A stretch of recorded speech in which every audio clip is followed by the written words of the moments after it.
देश को कोई पार्ट टाइम प्रधानमंत्री और पार्ट टाइम गृह मंत्री नहीं चाहिए। षड्यंत्र और जो भी उसके पीछे हैं उसका पर्दाफाश होगा और उसके खिलाफ कड़ी से कड़ी कार्रवाई होगी। जो आतंकी इसमें शामिल थे उनको मौत के घाट उतारिए। पिछली बार भी आपने कहा था सब कुछ कर देंगे। आज भी उन आतंकियों का पता नहीं जिन्होंने गोली चलाई पहलगाम में। इंटेलिजेंस बार बार क्यों क्वेश्चन लग जाता है, इंटेलिजेंस हमारा फेलियर क्यों होता है? अब आप क्या करेंगे? देश को आइए और बताइए, सभी विपक्षी पार्टियों को बुलाइए जैसे पहलगाम के बाद आपने बुलाया था, और बताइए कि आप क्या करने जा रहे हैं। जब तक सरकार ये हमें नहीं बताती तब तक इस पर कोई टिप्पणी करना वाजिब नहीं होगा। बहरहाल एक भय का माहौल है, देश की राजधानी में है। षड्यंत्र और जो भी उसके पीछे हैं उसका पर्दाफाश होगा और उसके खिलाफ कड़ी से कड़ी कार्रवाई होगी। तो जब देश के प्रधानमंत्री जी ने बोल दिया है तो हमें पूरा भरोसा है कि प्रधानमंत्री जी वो खुलासा करेंगे, सरकार खुलासा करेगी कि इसके पीछे कौन था, किसकी वजह से इतनी बड़ी घटना हो गई, वो भी राजधानी में और उस जगह जो हमारा प्रतीक है, जहां से हम आजादी के और हमारे देश के प्रधानमंत्री होकर के देश को संदेश देते हैं। ऐसी आजादी के प्रतीक की जगह पर इतनी बड़ी घटना होना निंदनीय है। इतने बड़े पैमाने पे लोगों की जाना ये बहुत दुखद है। जहां खुलासा हो और षड्यंत्रकारी पकड़े जाएं, इसके पीछे कौन था, और इंटेलिजेंस बार बार क्यों क्वेश्चन लग जाता है, इंटेलिजेंस हमारा फेलियर क्यों होता है? देखिए, पहली बात तो ये कि देश को कोई पार्ट टाइम प्रधानमंत्री और पार्ट टाइम गृह मंत्री नहीं चाहिए। भारत के प्रधानमंत्री आधे से ज्यादा वक्त अपना विदेशों में बिताते हैं, उनको देश की चिंता नहीं है। देश की राजधानी में लाल किले के पास जो हमारे गौरव का प्रतीक है, इतना बड़ा ब्लास्ट हुआ, 9 लोगों की जान चली गई, बहुत सारे लोग गंभीर रूप से घायल हैं, और प्रधानमंत्री भूटान चले गए हिंदुस्तान छोड़ के। वहां जन्मदिन का आयोजन उनके लिए ज्यादा जरूरी है। तो इसलिए ये संवेदनहीनता की पराकाष्ठा है। देश को फुल टाइम प्रधानमंत्री और फुल टाइम गृह मंत्री चाहिए। गृह मंत्री अब तक बिहार के चुनाव में व्यस्त थे। मैं पूछना चाहता हूं, जब फरीदाबाद में सैकड़ों किलो विस्फोटक पाया गया, इसका मतलब कोई खुफिया जानकारी सरकार के पास थी? तो उस खुफिया जानकारी के आधार पर क्या कार्रवाई हुई कि शाम तक ही लाल किले में ब्लास्ट हो गया, लाल किले के पास? और प्रधानमंत्री ने स्वयं सदन के अंदर कहा था कि कोई भी आतंकी हमला अब भारत के खिलाफ युद्ध माना जाएगा। प्रधानमंत्री स्वयं कह रहे थे कि पाकिस्तान उनके सामने गिड़गिड़ाया, वो मान गए। मैंने उस वक्त भी कहा था कि प्रधानमंत्री जी, हमारे बहनें भी गिड़गिड़ा रही थी आतंकियों के सामने, कोई नहीं माना, आप क्यों मान गए? लेकिन प्रधानमंत्री मान गए, सीज फायर कर दिया उन्होंने ट्रंप के दबाव में। और आज क्या हुआ? जैसे मोहम्मद का हाथ आ रहा है, इसमें तार जुड़े हुए आ रहे हैं इस घटना में। तो जैसे मोहम्मद तो पाकिस्तान का आतंकवादी संगठन है। अब आप क्या करेंगे? देश को आइए और बताइए, सभी विपक्षी पार्टियों को बुलाइए जैसे पहलगाम के बाद आपने बुलाया था, और बताइए कि आप क्या करने जा रहे हैं। जो आतंकी इसमें शामिल थे उनको मौत के घाट उतारिए। पिछली बार भी आपने कहा था सब कुछ कर देंगे। आज भी उन आतंकियों का पता नहीं जिन्होंने गोली चलाई पहलगाम में।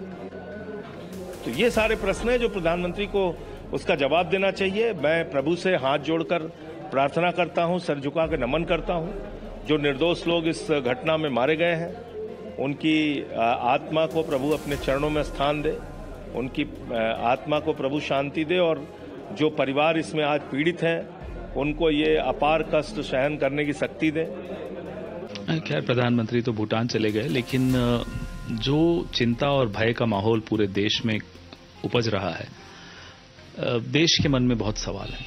उन सवालों के जवाब जब तक नहीं मिल जाते, अब ये ब्लास्ट क्या था, किसने कराया, एक्चुअली क्या है ये, जब तक सरकार ये हमें नहीं बताती तब तक इस पर कोई टिप्पणी करना वाजिब नहीं होगा। बहरहाल एक भय का माहौल है, देश की राजधानी में है। देश की राजधानी में यूं इस तरह से ब्लास्ट होना अपने आप में बहुत सवालों को जन्म देता।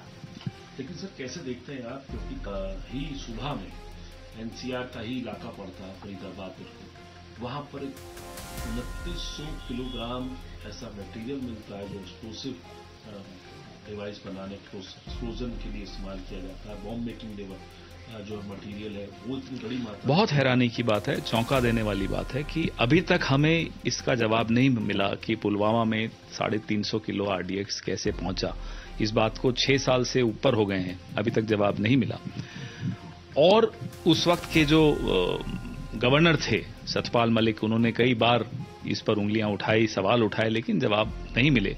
अब देश की राजधानी दिल्ली, एनसीआर यानी कि दिल्ली से 15-20 किलोमीटर दूर इतनी भारी मात्रा में विस्फोटक मिलना, बॉम्ब मेकिंग इक्विपमेंट मिलना, बताता है कि सरकार पूरी तरह से नाकामयाब दिख रही है। सरकार को या तो कुछ अंदेशा ही नहीं है कि उसकी नाक के नीचे क्या हो रहा है। इससे पहले 5-6 दिन पहले आपने देखा कि 800 फ्लाइट्स डिसरप्ट हो गई। एटीसी, कई लोगों ने, एक्सपर्ट्स ने सोशल मीडिया पे डाला कि ये स्पूफिंग हुई है जीपीएस सिस्टम की, ये साइबर अटैक है और भारी बड़ा एक साइबर अटैक है। आज तक कोई जवाब नहीं आया। सिविल एविएशन मिनिस्टर, गृह मंत्री, कोई सामने नहीं आकर जवाब दे रहा। इसलिए मैं कह रहा हूं, बार बार दोहरा रहा हूं कि देश में व्याप्त है एक भय का माहौल और सबके मन में संशय हो रहा है। और संशय तभी आता है जब उत्तर नहीं मिलते, जवाब नहीं मिलते, जब सरकार बचती फिरती है सवालों से। सर अगर आपकी बात पर जाऊं तो इसका मतलब एक बड़ी कुछ ना कुछ चीजें ऐसी चल रही हैं जो सिक्योरिटी कंसर्न है। उसके लिए आप लोग क्या मान? भाई लाखों लोग जो पैसेंजर्स हैं, यात्री हैं, जो हवाई यात्रा करते हैं, लाखों लोगों की जिंदगी का सवाल है। अभी तक गुजरात का जो एयर क्रैश था उसके भी जवाब नहीं मिले। एटीसी कॉम्प्रोमाइज हो जाए, देश की राजधानी का एटीसी और भी 2-3 हवाई अड्डों का एटीसी, जयपुर का एटीसी, इसका क्या मतलब होता है? आप कम से कम साझा तो कीजिए। आपके पास इंटेलिजेंस थी, आपके पास टेक्निकल कैपेसिटी है, कैपेबिलिटी है इसको काउंटर करने की, ये तो बताइए ताकि लोगों के मन से डर निकले। आज लोगों के मन में डर है और सरकार की जिम्मेदारी है कि इस तरह का डर लोगों के मन में नहीं होना चाहिए। क्या कहेंगे सर गृहमंत्री से? अब क्या कहें गृहमंत्री से? पहले गृहमंत्री तो बताएं कि ये कल ब्लास्ट क्या था, ये थोड़ी जानकारी तो स्पष्ट दें, तब हम आगे बात करें। हम किससे सवाल पूछें? पुलवामा के सवालों का जवाब मिला क्या आपको? फिर आप कह रहे हैं गृहमंत्री से पूछिए। अरे किससे पूछिए, हमें तो बताएं। जवाब देने वाला नहीं है। अपने राज्यपाल तक को जवाब नहीं दिया सतपाल मलिक जी को, और उनको और बेइज्जत अलग कर दिया। तो सवाल पूछने वालों की तो ये स्थिति है यहाँ। क्या पूछे सवाल, बताइए। सर मेरा सवाल आपको लेकर है दूसरे चरण का और अंतिम चरण का जो है आज मतदान सुबह से हो रहा है। किस तरीके से आप देखते हैं? क्योंकि इससे पहले चरण के मतदान के ही डेटा आप सामने नहीं आए थे, इसकी यादव बार बार कह रहे हैं। और आप लोगों को क्या देखिए, बिहार में जो लड़ाई है वो असली मुद्दों की जुमलों से लड़ाई है। हम असली मुद्दों पर चुनाव लड़ रहे हैं। नरेंद्र मोदी के भाषण आपने सुने, अमित शाह के भाषण आपने सुने। अमित शाह ने तो खैर पूरा वक्त ही बिहार में गुजार दिया। ऐसा कोई गृहमंत्री हमने देखा नहीं कि देश की सुरक्षा की चिंता नहीं है, बिहार में जाकर बैठे हैं। जिन होटलों में रहते हैं, जहां मीटिंग्स करते हैं, वहां सीसीटीवी कवर करवा देते हैं। किस तरह का गृहमंत्री? तो लड़ाई असली मुद्दों की इस तरह की लफाजी से है और इसमें भूमिका चुनाव आयोग की बहुत महत्वपूर्ण है। रेफरी की भूमिका बहुत महत्वपूर्ण है। रेफरी की भूमिका पर सवाल उठ रहे हैं, लगातार उठ रहे हैं। राहुल गांधी ने भी उठाए और अब तेजस्वी यादव जी भी उठा रहे हैं कि वहां वीवीपैट की पर्चियां मिल रही हैं, स्ट्रांग रूम्स से बिजली बंद हो रही है, अनेक संदिग्ध गतिविधियां चल रही हैं। रेफरी चुप है। इस सरकार में सब चुप हो जाते हैं, सवाल बर्दाश्त नहीं करते, जवाब नहीं देते।